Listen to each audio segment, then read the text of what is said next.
Hello, good morning student. Welcome to online class 8। बच्चों, आज हम आपको वाक्य विचार पाठ 23 पढ़ाने जा रहे हूँ। जैसा कि आपका पिछला वर्क आपका कंप्लीट होगा, तो आज हम आपको वाक्य विचार पढ़ा रहे हैं और जो भी मैं इसका वर्क आपको करने के लिए दूंगी वो आप अपनी नोटबुक में करिएगा।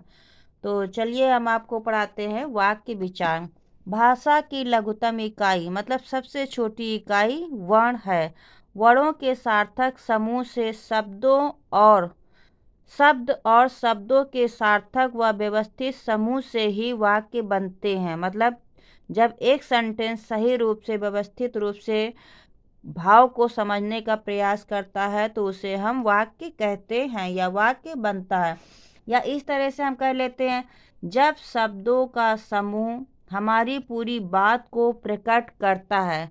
ठीक है, जब शब्दों का समूह हमारी पूरी बात को प्रकट करता है तो वो वाक्य कहलाता है। जैसे तुम ही लोग हमसे कुछ क्वेश्चन, टीचर से कुछ क्वेश्चन पूछते हो तो अपनी बात को स्पष्ट रूप से कह लेते हो, तभी तो सामने टीचर तुम्हारी बात, प्रश्नों का उत्तर वो देता है। तो क्या हुआ, जब शब्दों का समूह हमारी पूरी बात को प्रकट करता है तो वो वाक्य कहलाता है। सही वाक्य से ही हम अपने मनोभावों को स्पष्ट रूप से प्रकट करते हैं। ठीक है, और दूसरों के मनोभावों को भी हम समझ सकते हैं। जैसे एक टीचर और स्टूडेंट के बीच में टीचर अपनी बात को किस तरह से वो समझाता और बच्चे भी, आप लोग भी उसको समझने का प्रयास करते हैं। तो उस तरह से हमने आपको बताया। जैसे उदाहरण में लिखा है कि व्यक्ति खाने वाले 5 है और अशुद्ध रूप हो गया शुद्ध रूप हो गया खाने वाले व्यक्ति 5 हैं। तो यहाँ पे क्या बताया कि अगर हम इस तरह से वाक्य को बोलते हैं या लिखते हैं इस तरह से कि जैसे वह दिल्ली जाना है, मुझे खाना खाना है, इन वाक्यों से हमारे मनोभाव पूर्ण रूप से स्पष्ट नहीं हो रहे। जैसे हमने बताया, इसमें लिखा है यह शुद्ध है, ये शुद्ध है।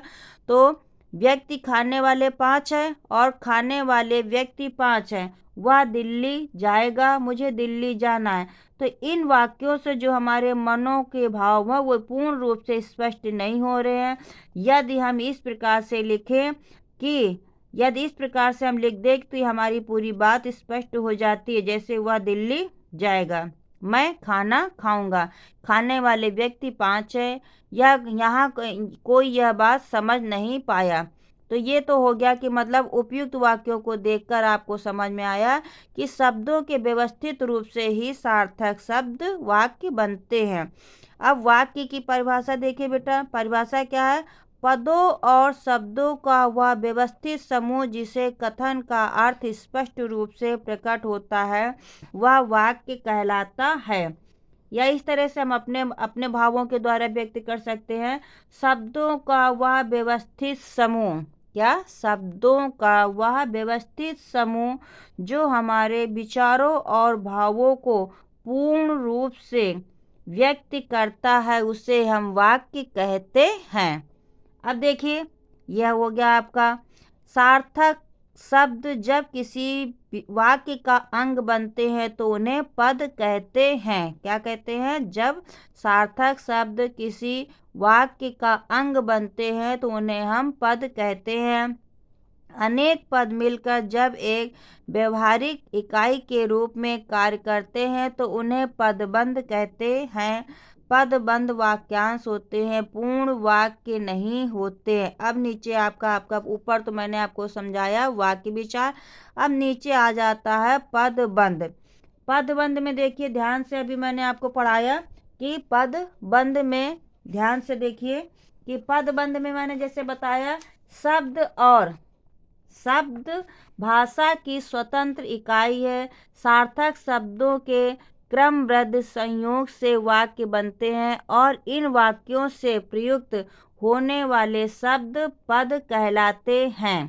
ठीक है, अब देखिए पद बंध का अर्थ देखिए। अभी मैंने बताया सार्थक शब्द जब किसी वाक्य का एक अंग बनता है तो उन्हें हम पद कहते हैं।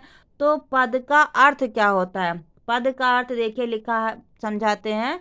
पद का अर्थ होता है पदों में बंधा हुआ। क्या? पद का अर्थ होता है पदों में बंधा हुआ। संज्ञा पद के रूप में ये जो कर्ता का कार्य करते हैं। विशेषण पद के रूप में ये संज्ञा अथवा सर्वनाम की विशेषता बताते हैं, तो वे पदबंध कहलाते हैं। जैसे रेलगाड़ी धीमी गति से जा रही थी। भारत के प्रथम प्रधानमंत्री पंडित जवाहरलाल नेहरू थे। तो अब ध्यान से देखिए, धीमी गति में से 3 पद है। धीमी गति में 3 पद है। रेलगाड़ी धीमी गति से जा रही थी, तो धीमी गति में 3 पद हुए, पर वे एक ही पद क्रिया विशेषण का कार्य कर रहे हैं और दूसरे वाक्य में ऐसा ही है।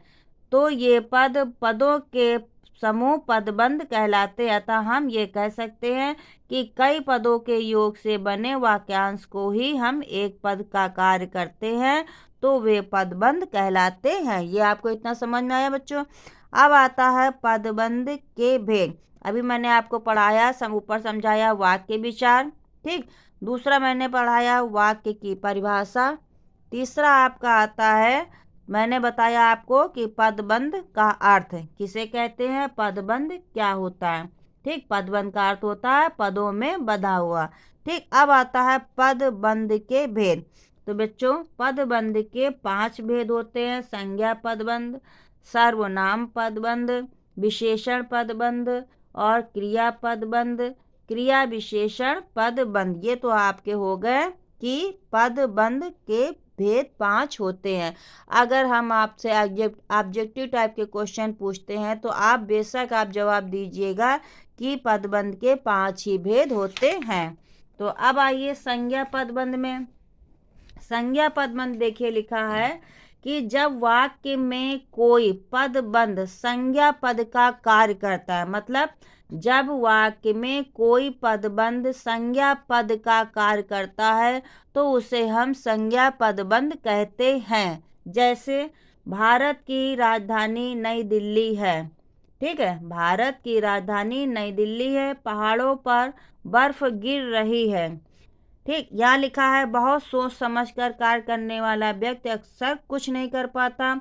रात दिन करने वाले छात्र कभी सफलता प्राप्त सभी रात दिन एक करने वाले छात्र विशेष सफलता प्राप्त करते हैं। तो यहाँ पे उपयुक्त वाक्यों में देखिए संज्ञाओं की ओर संकेत कर रहे हैं, अतः ये संज्ञा पदबंध है। मतलब संज्ञा में क्या हो गया, बहुत सोच विचार कर करने वाला व्यक्ति अक्सर कुछ नहीं कर पाता है, तो ये क्या हो गया, हमारा संज्ञा पदबंध हो गया।